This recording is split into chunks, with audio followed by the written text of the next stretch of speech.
Inna akramakum indallahi atqakum. Sesungguhnya orang yang paling mulia di sisi Allah adalah yang bertakwa di antara kamu sekalian. Perbedaan tidak bisa dijadikan alasan untuk terjadinya permusuhan, apalagi terjadinya pertumpahan sesama anak bangsa. Tetapi perbedaan itu kita harus manage sedemikian rupa sebagai sunnatullah agar dia bisa menjadi sebuah kekuatan.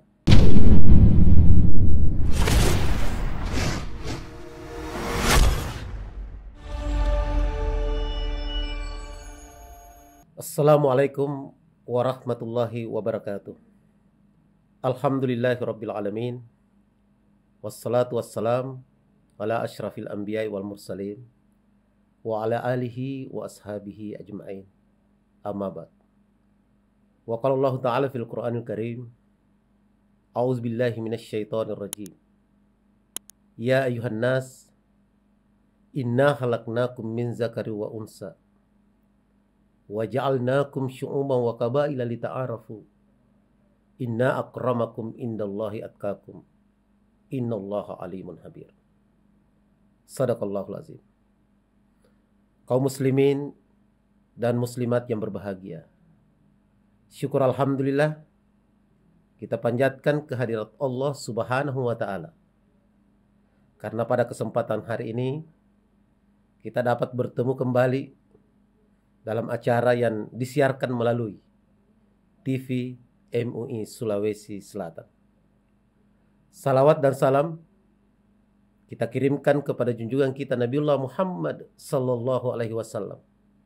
Allahumma salli ala Muhammadin wa ala ali Muhammad.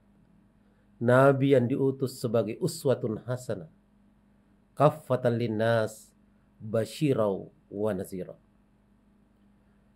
Hadirin dan hadirat sekalian yang sama berbahagia, pada kesempatan ini saya ingin menyampaikan firman Allah Subhanahu wa ta'ala dalam surah Al-Hujurat ayat 13, di mana Allah berfirman, Ya ayuhan nas, hai sekalian manusia, inna khalaqnakum min zakari wa unsa. Sesungguhnya aku telah menciptakan kalian dari seorang laki-laki dan seorang perempuan. Wa ja'alnakum syu'uban wa qabaila lita'arafu. Kemudian aku ciptakan kalian berbangsa-bangsa, bersuku-suku, berbeda bahasa, berbeda kultur, beda kepercayaan, keyakinan, bahkan beda agama. Untuk apa? Agar kalian bisa lita'arafu. Dengan perbedaan itu kalian bisa saling mengenal antara satu dengan yang lainnya. Inna akramakum indallahi atqakum. Sesungguhnya orang yang paling mulia di sisi Allah adalah yang bertakwa di antara kamu sekalian. Berdasarkan firman Allah Subhanahu wa ta'ala tersebut di atas, maka dapat kita pahami bahwa perbedaan itu adalah merupakan sunnatullah.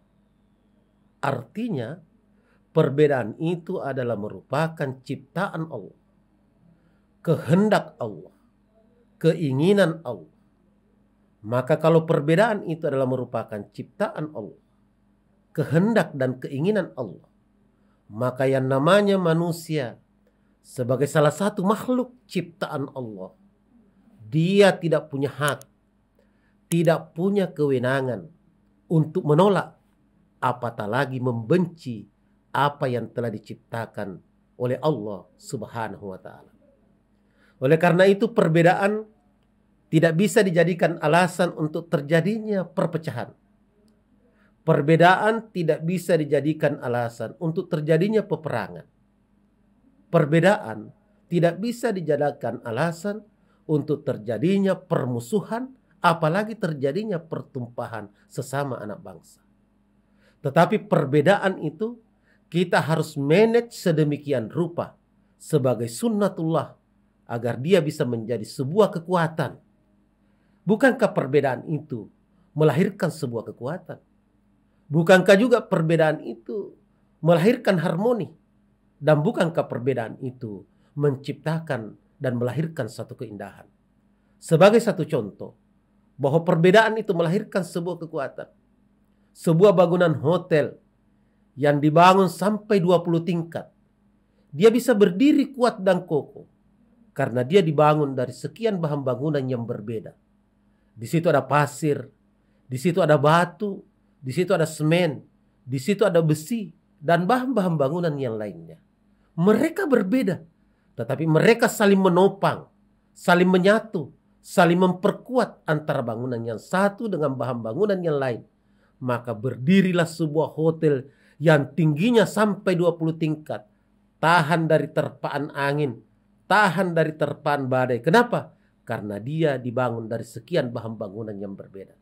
Saya yakin dan percaya bahwa hotel itu tidak akan berdiri dengan kuat apabila dia dibangun hanya dari satu bahan bangunan saja. Begitu juga perbedaan itu melahirkan sebuah keindahan. Dalam sebuah taman, di rumah kita misalnya, taman itu akan indah apabila ditumbuhi oleh bunga yang bermacam-macam warnanya. Tapi andai kata taman itu hanya ditumbuhi oleh bunga satu macam warnanya saja, saya yakin dan percaya tidak akan indah dipandang. Begitu pula keindahan menciptakan suatu harmoni dalam sebuah alat musik, sebuah grup band. Di dalamnya terdiri dari bermacam-macam alat musik. Di situ ada gendang, di situ ada gitar. Gitarnya terbagi dua, ada bass, ada melodi.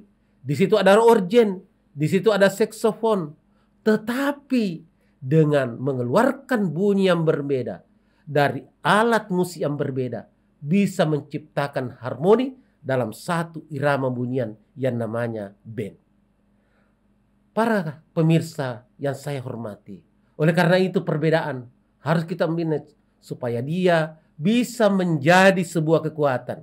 Apalagi bangsa kita ini adalah bangsa yang majemuk, bangsa yang masyarakatnya heterogen, bangsa masyarakatnya luas, wilayahnya luas, yang terbentang dari Sabang sampai Merauke, dari Pulau Miangas sampai Pulau Rote. Masyarakatnya sangat heterogen, maka perbedaan ini harus dimanage sebagai sebuah kekuatan sehingga persatuan dan kesatuan bisa dapat terwujud dalam negara kesatuan Republik Indonesia yang sama-sama kita cintai.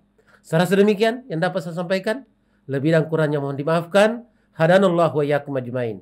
Wassalamualaikum warahmatullahi wabarakatuh.